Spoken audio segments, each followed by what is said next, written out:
In the same way, the percussion band at Chipping Norton gives them an opportunity for self-expression.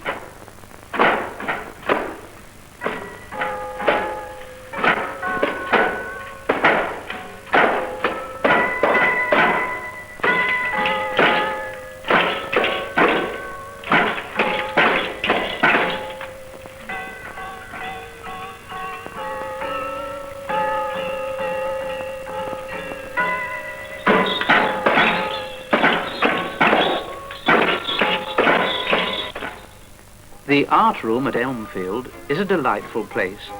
Some of the children achieve the most astonishing results. If you can't use your arms, it doesn't mean you can't paint. That is, if you have the determination that Kenneth has. Many of his paintings show fine promise, thanks to the great encouragement he's received here.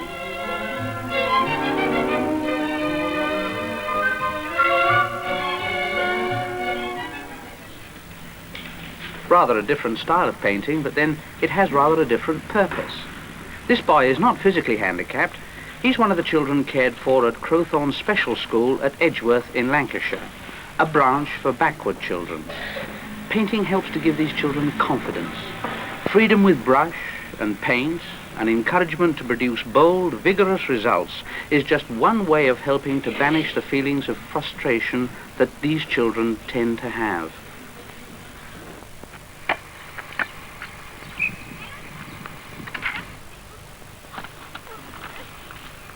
Lots of physical energy. At their games, these children appear perfectly normal. You wouldn't imagine them to be different in any way.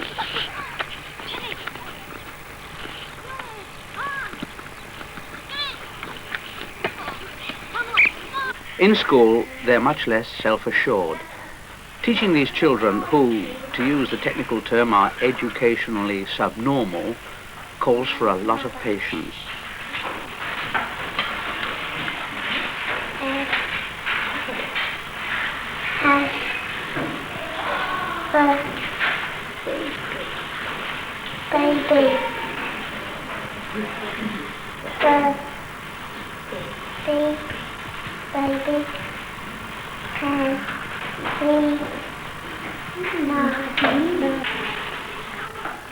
Putting words against the objects they represent. The staff make up all kinds of aids to help them.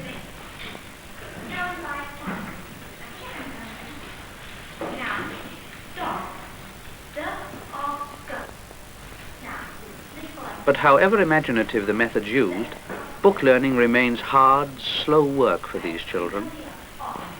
They're better at the practical things, and the best hope of fitting them for a useful future is to give them a practical training. Edgworth has a well-equipped metal working shop.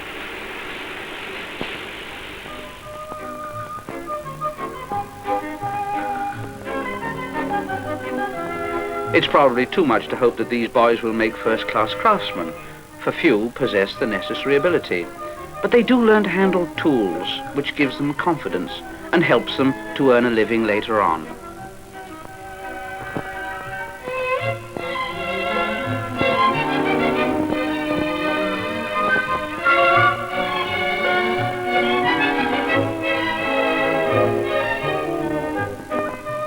These boys are making a wrought iron communion rail for the school chapel. They're taught pottery as well. In all these activities, they need skillful leadership. They will rarely tackle things on their own. With encouragement, some of them turn out very nice work.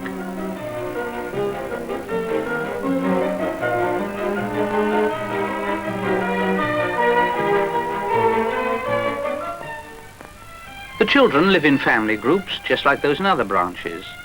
And as in the other branches, the rooms are attractive and well furnished. Some of these children come from good homes. Some come from very poor homes, where conditions have contributed to their backwardness. The aim here at Crowthorne School is to set a high standard of home life in the hope that they'll remember this example later on. When they marry and start homes of their own, they will aim at something as good.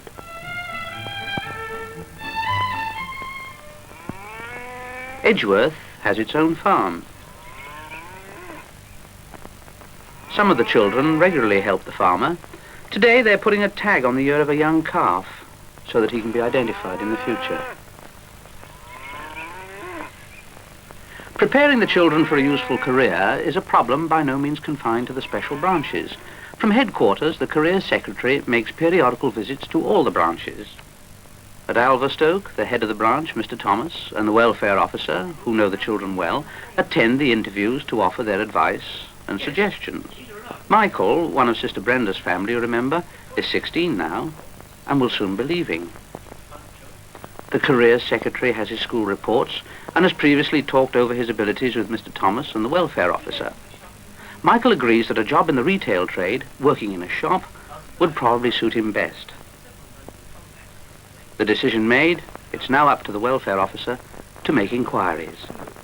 I'll pass the papers over to you then, Mr. Drage. The next one we have to see is Frances. Frances shows good promise academically.